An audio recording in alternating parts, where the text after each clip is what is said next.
Society. Let's talk about it. You know, you really deserve what's going to happen to you. I don't think so. Wait. Can't you see they're setting you up for something? You know how I hate to give you drugs. You're officially dead. Don't go home, Billy. No. Bill Whitney is about to become one. Showtime, Billy!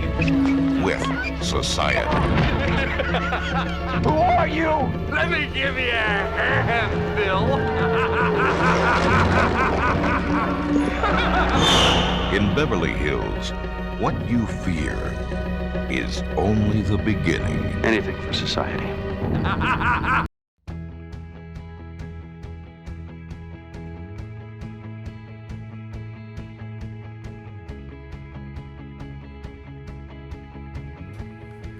Hey Frag fam, welcome to another video from Proverbs 27:9 Fragrances. And today we're going to be discussing the newest fragrance from the house of Givenchy, and it is Society Eau de Parfum.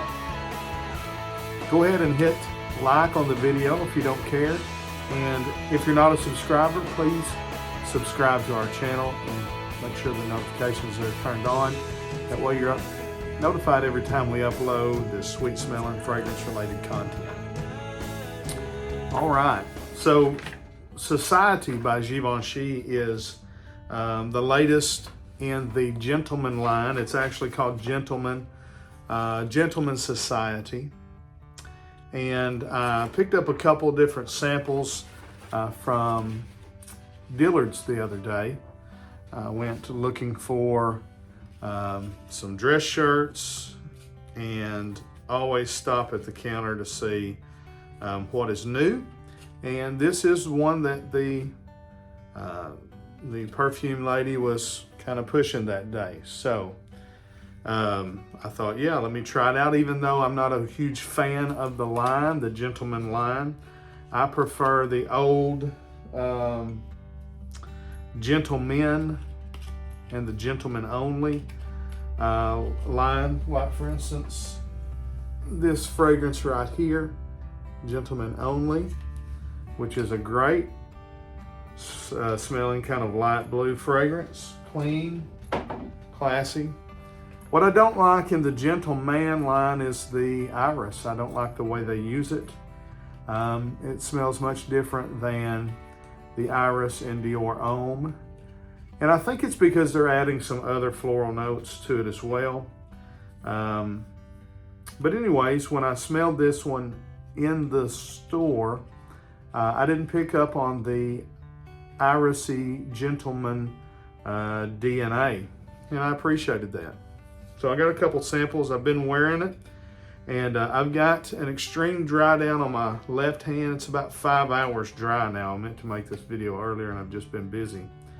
And so I'm gonna spray fresh top notes. Get the top notes, fresh blast, the opening and all that, and just tell you kind of what I think about it. So the way it opens up like so many other fragrances that has been made in the last 5 years. To me, it smells very similar to the sweetest of the sweet fragrances. You know, we're talking Paco Rabanne, Phantom, you know, the sweetness of Le Male, Le Parfum. When I smelled it, I had also tried Armani Code Parfum, the new iteration of it that day. And I felt like they smelled very similar in the way they're built. Both of them are very sweet in the opening, but then they both have unique and good dry down. So the opening of this, again, is very sweet. It is like Phantom and like, you know, the Wanted by Night. It's either Wanted by Night or the Most Wanted, whichever one of those was real sweet. You know, thinking of Boss, The Scent, Private Accord, that type of style, super sweet opening. Now, and so that's why I haven't bought a full bottle of it. I don't know if I will. Don't know that I like it enough that I would, unless it goes real cheap, buy a full bottle. But this fragrance does transition a lot. This is not a linear scent at all. Let me give you the notes and some information on it. Again, it's a brand new release, 2023. The top notes are cardamom and sage. Middle notes are French narcissus, Haitian vetiver, and Madagascar vetiver. And base notes are vanilla, cedar, and Palo Santo. So again, I've got the dry down on my left hand, the opening on my right hand. Drastic difference. Super sweet, loud. It's gonna be cloying in the heat. This is gonna be a cool weather fragrance. But I could see it as being very mass appealing. There's no Tonka listed here, but to me it's almost like a Tonka bomb. And in fact, you could almost flip the note pyramid upside down, because, okay, it says top notes is cardamom and sage. One of my favorite things about this fragrance is the cardamom note, but you don't start getting it until about the 30-45 minute mark. The top notes here is loads, again, of what I could only assume is tonka and vanilla. If you don't like vanilla, you're going to have a problem with this fragrance. I do like vanilla, so that's fine. Sometimes vanilla can be a little nauseating to me, though, how it's used. I don't get that with this fragrance.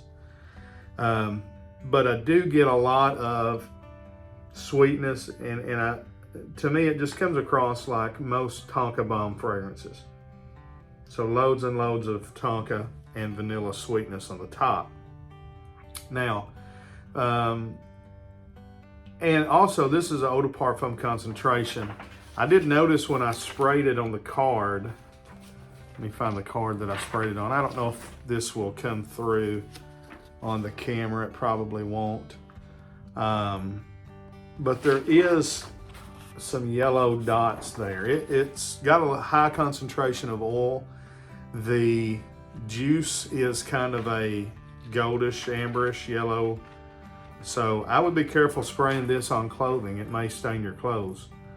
But it really projects really good, you know, in the opening.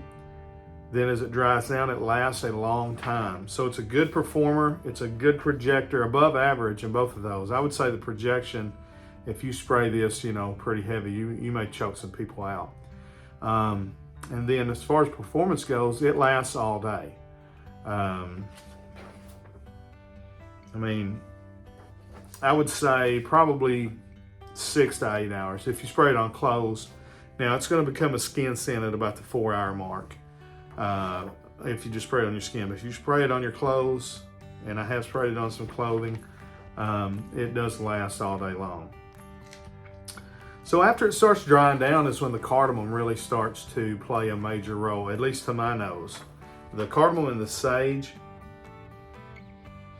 from about the 1 hour to about the 4-hour mark, the cardamom was just really the main player, along with the narcissus note. And so the narcissus, I had to look it up because who knows what a French narcissus smells like.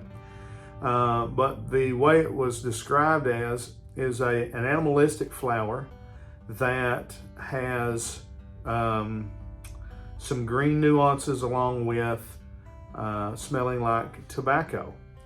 And that definitely comes through. After the 1 hour mark, when the cardamom is really shining, there is this subtle green nature to it, and there's a nice tobacco note as well. And so that comes from the French narcissus flower. There's two different kinds of vetiver, but this is not a vetiver fragrance. It's not like, you know, you'd think seeing two different notes of vetiver, Haitian vetiver and Madagascar vetiver, that this would be a very vetiver forward fragrance like Terre de Hermes or Tom Ford Grey vetiver or Guerlain vetiver or Michael Malone London Gent Scents Terra Nova, something like that. not at all. The vetiver here is dry, it's earthy, and it's very subtle in the background. After about the 2 to 3 hour mark, the woods start to come through really, really nicely, helping out the cardamom. And the woods here are cedar and Palo Santo, which Palo Santo is kind of like sagebrush, or it's a very aromatic wood like cedar. It's described as having citrusy nuances. Now I do work with a lot of woods because I make handmade knives, so I am familiar with the way a lot of woods smell and everything, but I couldn't have told you that without having looked it up, that it had citrusy hints to it. But I will say that there's not a lot of, if any at all, citrus in this fragrance. I would describe this fragrance as an oriental. They describe it as a woody aromatic. And I can see that, but there's so much vanilla here that I would categorize it as maybe a woody oriental or something like that. It's definitely a sweet vanilla-based oriental style fragrance. So that's kind of how it smells. I like the dry down. I went and read some Fragrantica notes on it. There's not much out about it, obviously. I saw Ash from Gent Sense review it. I don't remember what he said. I know he liked it. I think he put it in his spring video. I haven't seen it yet, but I saw the thumbnail and it's got a picture of the bottle on there. I know he didn't appreciate the bottle being a different shape, or it's kind of the same shape, but it's not the exact same size. And I don't know why they do that. If you're going to do that, just put it in a totally different bottle. You know, it's not like Givenchy doesn't have different bottles. They do. Pie is in a totally different bottle, and it probably would have made sense to put this one either in the exact same bottle or just come up with a whole totally different bottle. But anyways, so that's a little annoying. The price on it's kind of high too. This one is retailing at $130 for a 100 milliliter bottle, and so to me I think it's overpriced for what it is, and that is kind of a synthetic-y, generic fragrance profile that you've smelled before. You have smelled this DNA before. Now, the DNA is fine. It smells good. The opening is okay.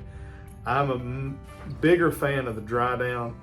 I wouldn't even consider buying it if it wasn't for the dry down, but I'm definitely going to wait for this one to hit steep discounts in the discounter market. But let me know what you think. Have you been out and sampled it yet? Do you have a bottle? Have you been wearing it? You know, what else do you think it smells like? There's not a lot of information out there yet to compare it.